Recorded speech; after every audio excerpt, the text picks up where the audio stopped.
Halo semua, balik lagi bersama saya Indra Fatan dan sekarang saya ada di dealer Toyota Nasmoko Melati. Nah, di samping saya ini adalah mobil yang paling ditunggu di tahun 2021 ini, yaitu Toyota Race tipe GR Sport. Nah, motor seperti apa saja sih yang menarik dari mobil ini? Kita simak videonya.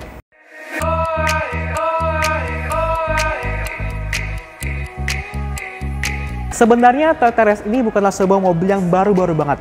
Kenapa? Karena Race ini sudah dipasarkan di negara Jepang sejak akhir tahun 2019 bersama dengan Daihatsu Rocky. Nah, selama dipasarkan di Jepang, Race ini meraih kesuksesan yang sangat besar dengan meraih posisi nomor 2 pelaris se-Jepang sejak akhir April sampai akhir Maret 2021 ini, gitu, sejak berarti sepanjang tahun fiskal 2020 dengan meraih penjualan sebesar 120.000 unit setahun seperti itu. Nah, dia di nomor 2, nomor 1 itu Toyota Yaris yang bentuknya beda sama versi Indonesia seperti itu. Nah, Toyota Race dan juga Daihatsu Rocky menjadi mobil Daihatsu pertama yang menggunakan platform DNGA atau Daihatsu New Global Architecture. Jadi ini adalah platform terbaru yang akan digunakan di mobil-mobil produksi Daihatsu selanjutnya seperti MPV, SUV, sedan, hatchback, dan juga city car. Dan juga platform ini akan mengadopsi teknologi-teknologi elektrifikasi. Jadi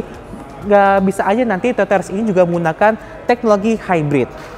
Sekarang masuk ke bagian eksteriornya. Nah, sekarang masuk ke bagian eksteriornya. Biasanya kalau produk kolaborasi dari Toyota dan Daihatsu itu dia punya wajah yang sama, cuma beda logo sama perbedaan di print aksesorisnya aja.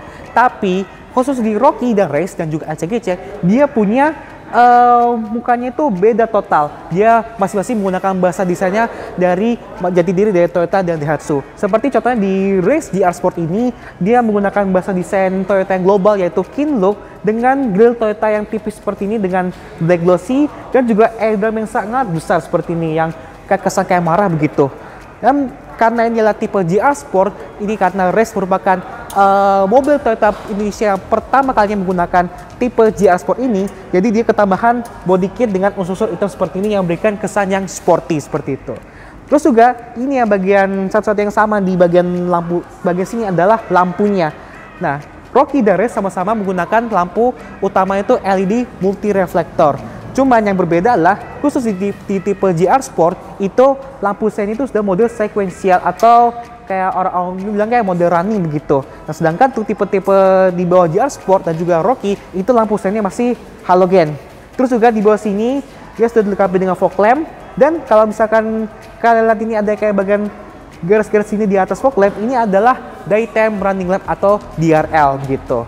Nah, sekarang masuk ke bagian sampingnya. Nah, saya masuk ke desain samping dari Toyota Race GR Sport. Sebenarnya sih kalau menurut saya sih ya, desain samping dari mobil ini dia cenderung biasa banget ya. Dia nggak terlalu spesial desainnya kalau dibanding sama rivalnya kayak Kia Sonet atau Nissan Magnite gitu. Cuman kalau kita bicara desain samping yang terutama bagian kacanya ini betul kaca terutama bagian pilarnya juga ini sebenarnya mengingatkan pada sebuah mobil konsep namanya itu Daihatsu D-N-Track yang pernah dipajang di Tokyo Motor Show 2017, yang memang mobil konsep itu menjadi cikal bakal dari Daihatsu Rocky dan juga Toyota Race. Dan juga kalau lihat pilarnya aja, khususnya dari pilar C-nya ini mirip dengan Daihatsu Terios versi pendek.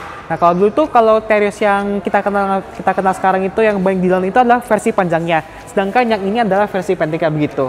Terus juga detail lain tuh kayak misalkan nih ada talang air, lalu ada handle pintu chrome, spionnya warna hitam, terus juga di emblem turbo, dan dia punya karena dia tipe GR Sport maka dia ditambah juga dengan stiker GR-nya dan juga ada side skirt. Nah, kebetulan unit yang ada dipajang di Melati ini adalah warna kuning dengan atap hitam, dan memang Toyota Race ini dia punya opsi warna two-tone ini cukup banyak. Selain kuning ada warna merah, putih, kemudian biru Tosca sama warna silver seperti itu dengan tambahan harga sekitar 2 jutaan lebih sedikit. Nah, terus juga untuk peleknya ini 17 inci. Ini adalah ukuran paling besar di antara semua rival-rivalnya itu. Tapi ini peleknya ini mirip sama versi Jepang, cuman dia dibikin warna hitam biar ada kesan sporty seperti tipe-tipe GR lainnya begitu. Dengan ban berukuran 205/60R17. Nah, sekarang masuk ke bagian belakangnya. Oke, sekarang masuk ke bagian belakang dari Toyota Race GR Sport. Sebenarnya kalau melihat lampu belakangnya dari mobil ini nih jadi ingat sama Subaru Impreza hatchback yang model 2009 dulu. Dan juga kalau ditambah sama race-nya ini jadi mirip juga dengan mobil konsep Daihatsu D-Track. Jadi intinya elemen desain dari mobil konsep tersebut tuh juga tetap dibawa di versi produksi dari race dan juga Rocky seperti itu. Dan dia standar juga dilengkapi dengan antena seri view, lalu ada wiper belakang tapi belum ada defogger, ada kamera mundur di sini juga. Dan karena ini tahun ke-50, makanya dia mendapatkan emblem 50 tahun Toyota Indonesia. Terus juga ada emblem GR Sport, dan karena ini tipe GR Sport juga, maka dia juga ketambahan body kit bumper seperti ini, dan juga dengan rumah plat nomor yang dibikin lebih rata. Nah, biasanya kalau di Jepang itu ya, karena dia platnya itu lebih kecil, maka dia ada colokan sedikit untuk taruh plat nomornya. Tapi karena di Indonesia itu platnya lebih lebar, makanya dia dibikin rata sehingga lebih muat buat plat Indonesia juga. Dan gak lupa juga dia juga ditambah dengan sensor parkir. Nah, sekarang masuk ke bagian bagasinya. Seperti ini. Nah, jadi dia mengklaim bahwa Toyota Race ini dia punya ruang bagasi yang cukup besar. Bahkan di dalam brosurnya aja dia kasih foto di mana dia bisa muat sekitar kurang lebih 4-5 box gabungan antara ukuran medium sampai yang gede seperti itu. Nah, di sini juga ada separator atau cover bagasi yang berguna kalau desa nggak bagasi nggak bisa lihat dari luar seperti itu. Cuman dia agak kayak jadi nggak bisa taruh barang di atasnya. Jadi kita bisa lepas tentunya seperti ini. Nah, seperti ini. Kita taruh sini dulu. Nah, ini lantai bagasi ini dia punya jadi keunggulan karena lantai bagasi ini dia bisa jadi 2 step. Pertama-tama dia step pertama di rata lantai seperti ini, dan kalau masih merasa kurang luas kita bisa ngelipat seperti ini. Dia lipat 60-40. Jadi rata lantai seperti ini. Kalau masih merasa kurang luas, misalkan mau barangnya agak tinggi sedikit, kita bisa turunin lagi ke bawah seperti ini. Seperti ini. Sama banget ya. Nah, jadi bisa lebih banyak muat barangnya seperti itu. Cuman memang jadi agak nggak rata lantai. Dan dia juga punya ban serep yang sudah alloy dan sama dengan ukuran bannya di luar. Jadi pelek alloy, peleknya warna hitam juga, dan sama-sama alloy ukurannya 17 inci. Situ juga ada lampu baca, dan situ juga ada kayak kotak kosong mungkin buat kompartemen P3K seperti itu. Nah, sekarang kita masuk ke bagian interiornya. Nah, sekarang masuk ke interior dari Toyota Race ini. Dan entah kenapa ya kalau ngelihat desain dashboardnya sendiri nih, ternyata fresh banget, seger banget dibanding sama biasanya tuh mobil kembaran Toyota Daihatsu ini yang cenderung main aman dan desain tuh biasa aja gitu. Tapi kalau ini futuristik banget, meskipun memang bahannya ini plastik semua ya, nggak ada yang, jarang sekali yang kalau ban kunci cuma di bagian sini, sama di sini juga, sama di bagian setir sini juga. Dan terus sini juga ada motif-motif kayak diamond gitu, tapi ya selebihnya sih ya plastik semua sih, nggak ada yang, jarang banget yang warna ban kulit seperti ini. Lalu untuk joknya sendiri dia ini adalah bahan ini kombinasi antara kulit sama fabrik. Nah, kulit ini dia taruh di bagian pinggir sini juga sama di bagian headrest. Lalu untuk fabriknya sendiri kayaknya sih dia taruh di bagian tengah sini. Dia ada, kalau kalian lihat dia ada bahan, ada kayak motif tripod gitu atau kayak tetrapod gitu. Nah, itulah motifnya seperti itu. Dia ada campuran warna hitam sama kayak ada kayak silver ya kayak gitu. Nah, terus di sini di bagian joknya ini dia juga bisa diatur maju mundur dan bisa dinaik turunkan posisinya sehingga posisinya juga kan lebih nyaman seperti itu. Dan setirnya juga bisa diatur tilt doang. Nah, bicara soal setir, dia itu gabungan antara dia banyak tombol-tombolnya itu ada tombol sebelah kiri ini buat ngatur MID, dan yang bagian bawah ini kalau ada yang volume kecil, volume gede ini buat ngatur volume. Lalu di bagian sebelah kanan ini dia ngatur kayak pindah-pindah channel ataupun pindah lagu, mode buat head unitnya bisa FM, AM, aux dan segala macam, telepon, sama ada power mode. Nah, ini power mode ini dia fungsinya tuh dia mengatur agar transmisinya tuh lebih responsif. Dan kalau kita tekan power mode-nya ini dia warnanya berubah jadi warna kayak rada kecoklat-coklatan gitu. Kalau normal kan seperti ini. Dan di belakang juga ada pedal shift yang bahkan di Jepang sendiri juga nggak ada fiturnya.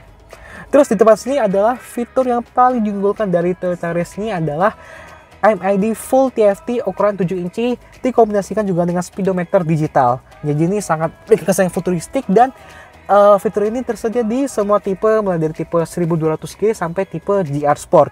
Nah, ini untuk pengaturannya cukup lengkap ya. Dia punya informasi seperti jarak tempuh, konsumsi BBM, lalu ada peringatan, dan kita bisa mengatur berbagai fitur-fitur yang ada di mobil ini. Bahkan di MID ini juga kita bisa nyeting kayak misalkan tanggal ulang tahun kita, kemudian jadwal servis kita, sehingga kalau misalkan kita ulang tahun tanggal 2 Mei, nanti pas kita starter mobil, kita nyalain mobil itu ada tulisan happy birthday seperti itu. Jadi benar-benar kasih kesan yang unik dan yang berbeda sama mobil-mobil lainnya gitu. Tapi yang paling menariknya, karena dia full TFT, full digital, maka dia MID ini kita bisa diatur penampilannya jadi ada 4 macam. Jadi ada display 1 seperti ini, lalu kita pindahkan ke 2, ke 3, dan juga ke 4. Jadi ini sesuai dengan selera kalian masing-masing gitu. Terus di sini ini spionnya udah manual dimming. Jadi kalau misalkan ada silau di belakang kita bisa cetekin ke sini, sebaliknya juga bisa gini. Terus di atasnya juga ada seatbelt warning. Nah, seatbelt warning ini dia bukan cuma bagian depan doang ya, bukan cuma penumpang driver sama penumpang depan, tapi juga buat yang orang yang duduk di belakang sini. Meskipun biasanya sih ya kalau yang duduk di belakang tuh nggak pada pakai seatbelt begitu ya. Nah, terus di sini head unit ini sangat menarik sekali karena saya pikir ini head unit ini dia karena di head unit lokalan, jadi dikasihnya tuh covernya tuh rumahnya tuh agak kayak TV tabung, tapi ternyata enggak, ini dibikinnya floating loh, keren. Dan ini semua tipe dari tipe GS 1200 sampai GR Sport semuanya modelnya floating seperti ini. Cuman yang tipe G itu yang 1200 itu dia lebih kecil, head itu sekitar 8 insian gitu. Yang penting floating, bukan TV tabung gitu. Nah, terus ini walaupun dia lokalan tapi dia punya tampilan menarik juga, dan memang karena dia lokalan itu fitur-fitur juga mirip sama dengan mobil-mobil Toyota kebanyakan. Contohnya kalau kita pas awal nyalain head unit itu dia akan muncul tulisan ganjil genap. Jadi kalau misalkan tanggal 2 pasti genap, kalau tanggal 3 pasti ganjil. Dan ini fiturnya berguna pada saat kalau kita lagi di Jakarta, meskipun Jakarta sampai sekarang belum menerapkan lagi kebijakan ganjil genap. Terus juga kayak fitur kayak radio, USB, Bluetooth, ada T-Link, atau T-Link itu kayak mirror link. Cuma di sini dia belum ada Android Auto di Apple CarPlay kayak ada Cherokee, dan dia juga punya fitur M Toyota yang bisa punya informasi seputar daftar bengkel, kemudian kayak pokoknya informasi mengenai Toyota lah ada di sini semua begitu. Ya selebihnya sih ya begitulah, memang walaupun dia punya tampilan menarik tapi fitur-fitur juga tergolong standar lah. Terus juga ini kisi AC ini sebenarnya menarik sih, karena kisi AC-nya ini dia juga di bagian samping sini dia model desain tuh dia kayak heksagonal, dan sebenarnya ini dia lebih mirip sama desain grillnya dari Cherokee, cuman karena dia Toyota Yaris kan punya beda, jadi memang nggak begitu nyambung lah, tapi nggak masalah karena ini unik lah desain seperti ini. Terus juga ini panel AC-nya, AC digital ini dia yang satu-satunya tipe yang paling mirip sama versi Jepangnya, karena kalau Jepang kan gini semua nih AC digitalnya, sedangkan tipe di bawahnya itu dia AC digital juga, cuman dia beda, kayak lebih ke Avanza gitu bentuknya. Nah, ini kalau ini lebih mirip sama Avanza, sama versi Jepangnya, cuman dia memang nggak punya kayak fitur defogger depan belakang, sama arah sembur juga sama sekali. Paling dia cuman kayak mengatur kecepatan angin, kemudian suhu, dan dia juga punya auto AC. Jadi kita bisa nyeting fitur kayak kita nyeting berapa, suhu berapa, angin berapa, nanti kita ketuk auto, dia akan langsung dengan sendirinya seperti itu. Lalu di sebelah juga ada tombol engine start stop. Lalu di bawah sini ada USB port 2,1 ampere, kita bisa gunakan untuk ngecas HP-nya. Dan di sini juga ada lampu kecil nih buat terangin bagian bawah sini. Nah, oh ya, ini untuk head unit sendiri dia udah dilengkapi dengan remote seperti ini, dan kuncinya ini kayak gini. Ini beda ya sama kayak Rasterio sama Avanza Xenia.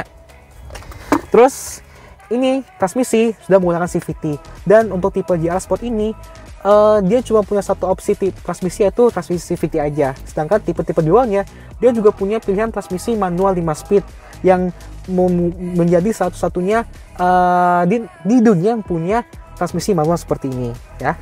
Lanjut, dia punya rem parkirnya masih konvensional, dan ini buat konsol box ini kita buat taruh barang, misalkan mungkin entah nanti kayak uang atau mungkin segala macam. Dan di bagian bawah ini ada dilapisi sama bludru seperti ini. Overall di sini dunia interior ini benar-benar kasih pengalaman berbeda sih untuk sebuah mobil kolaborasi Toyota Daihatsu. Meskipun banyak pasti semua, tapi entah kenapa feelnya beda gitu, nggak kayak Agya Ayla, Avanza Xenia, sama Rasterio seperti itu.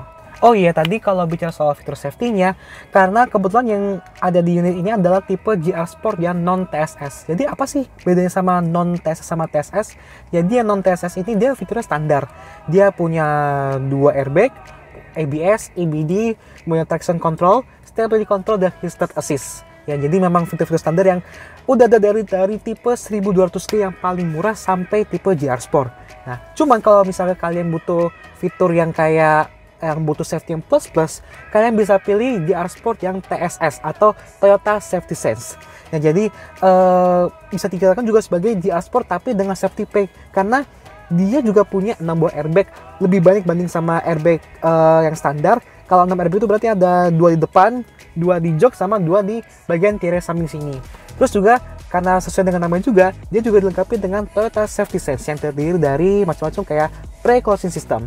Nah, pre-collision system ini dia gunanya kalau misalkan di depan objek itu ada mobil, kita kayak hampir mau nabrak mobil, itu nanti dia akan kasih warning atau peringatan. Dan kalau kita nggak mengabaikan warning itu, maka nanti mobil akan mengerem sendiri ketika mobil itu akan mendeteksi udah deket sama mobil di depannya gitu. Lalu dia juga punya fitur namanya front departure alert. Nah, front departure alert ini kalau misalkan kita lagi ada lampu merah lalu kemudian jadi hijau dan mobil udah mulai jalan tuh, tapi mobil di sini kita nggak mau ngapain, mungkin gara-gara sibuk main HP atau segala macam. Nah, nanti dia mobil ini juga kasih sistem warning nih, oh yo nih jalan nih seperti itu. Terus juga ada fitur namanya pedal miss operation control. Jadi fitur ini gunanya sekali kalau misalnya kita lagi mau parkir lagi di parkiran gitu dan depan ada tembok dan kita nggak sengaja nginjek gas padahal kita mau nginjek rem. Nah, nanti fungsi akan dia ngerem sendiri mobilnya seperti itu. Nah, lagi ada adaptive cruise control. Jadi mobil ini dia juga punya cruise control, tapi bedanya sama kompetitornya, dia sudah menggunakan sistem adaptive cruise control. Jadi kita udah misalkan di jalan tol ya, lagi udah nyeting kecepatan tertentu, misalkan 50 atau 60 km per jam, lalu di depannya ada mobil yang mungkin kecepatan itu lebih rendah dibanding kita, misalkan cuma 30 seperti itu. Nanti sistemnya nanti dengan jarak tertentu nanti akan menyesuaikan sehingga lebih nyaman gitu, nggak akan cuk-cuk gitu. Dan kalau misalkan mobilnya si depan itu dia udah keluar jalur, udah misalkan ke kiri atau ke kanan segala macam, nantinya kecepatannya akan kembali ke 50 atau 60 km per jam. Itu contohnya ya. Dan terakhir dia ada lane departure alert. Nah, lane departure alert ini dia fungsinya kalau misalkan mobil ini kayak mendeteksi keluar jalur dan kita lupa ngesen, dan nanti di mobil akan keluarin si warning ini, ayo jangan keluar jalur begitu. Dan setelah itu juga dia juga punya fitur namanya blind spot warning dan juga rear cross traffic alert, yang fungsi itu dia bisa memantau keadaan sekitar mobil ini, seperti mobil ataupun di belakang sini seperti itu. Nah, sekarang masuk ke bagian belakang. Nah, sekarang masuk ke jok belakang, dan entah kenapa duduk di sini nih rasanya kelihatan lebih tinggi dibanding cuma di depan. Mungkin karena memang desain ini mengadopsi kayak teatrikal sehingga kita bisa ngelihat pandangan sekitar itu jadi lebih lebar gitu. Dan seperti depan dia juga banyak kombinasi ya antara kulit ini dan juga ada fabrik dengan kayak tripod begitu. Dan juga headrestnya juga dikasih warna kulit dan lengkap nih semua tiga-tiganya, dan seatbelt juga lengkap 3 titik, juga dilengkapi dengan ISOFIX. Dan untuk duduk sini menurut saya sih lega ya, legroomnya sejengkal lebih dikit, dan legroomnya apalagi headroomnya ini sejengkal segini, jadi masih cukup oke lah untuk ukuran saya seperti itu. Lalu depan saya ini dia ada USB port charging di sini, serta dia untuk kantong jok sayangnya cuma satu doang di sebelah sini. Jadi di sebelah sini dia nggak ada kantong jok sama sekali, tapi overall enak sih duduk di sini. Oh ya, ambil lupa. Di sini kalau mau duduk di jok belakang, itu kita bisa direbahkan sedikit jadi seperti ini. Jadi sehingga yang tadinya agak sedikit tegak, jadi kita bisa ngerebahin sedikit lah joknya. Dan ini kayaknya untuk sebuah mobil 5 seater kayaknya sekarang ini udah rada jarang ya untuk punya fitur seperti ini. Nah, sekarang masuk ke bagian mesinnya. Nah, sekarang masuk ke ruang mesin dari Toyota Race GR Sport. Mesin ini adalah menjadi nilai jual dari Toyota Race, dan karena mesin ini adalah mesin turbo 1000 cc turbo berkode 1 KRVET dengan tenaga 98 PS dan torsi 140 Nm. Yang memang mesin ini merupakan sedikitnya sebagai pengembangan dari mesin 1 KRVE yang ada di Agya 1000 cc seperti itu. Nah, dia kayaknya sih memang dia ruang mesin dia nggak dicat suara body, atau kayak mungkin di depannya dia warna kuning juga, tapi cuma nggak rata banget ya, kelihatan banget kapasnya seperti ini. Tapi setidaknya ya memang dia kasih opsi, setidaknya Toyota tuh udah kasih mesin turbo yang cukup murah bagi harga yang murah seperti itu. Terus juga untuk transmisi sendiri seperti yang saya katakan tadi, dia punya dua pilihan, yaitu transmisi manual 5 speed dan juga transmisi CVT. Tapi untuk tipe GR Sport ini dia cuma tersedia transmisi CVT aja. Nah, selain mesin turbo, sebenarnya race ini dia juga punya pilihan mesin yang biasa, yaitu mesin 1200cc NA atau Natural Aspirated, kodenya WAVE, yaitu mesin baru, mesin totally baru yang punya tenaganya 88 PS dan torsi 112 Nm dengan pilihan transmisi yang sama, transmisi CVT dan manual 5 speed. Cuman untuk saat ini, untuk di bulan Mei ini race hanya dijual dengan mesin turbonya saja, sedangkan mesinnya 1200cc itu baru menyusul di semester kedua 2021. Sekarang lanjut ke kesimpulannya.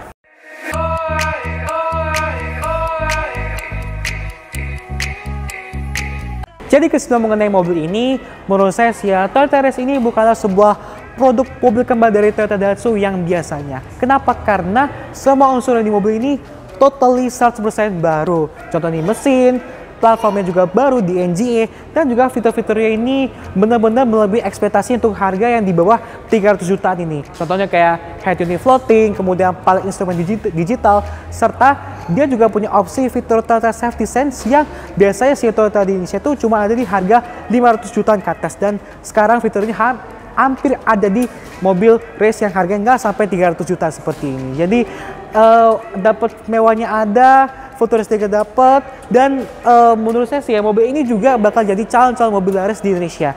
Tadi aja pas lagi nge-review, ini banyak banget orang, keluarga-keluarga itu yang pada ngeliat langsung mobil ini dan penasaran sih apa sih ini keunggulan dari Toyota Race ini.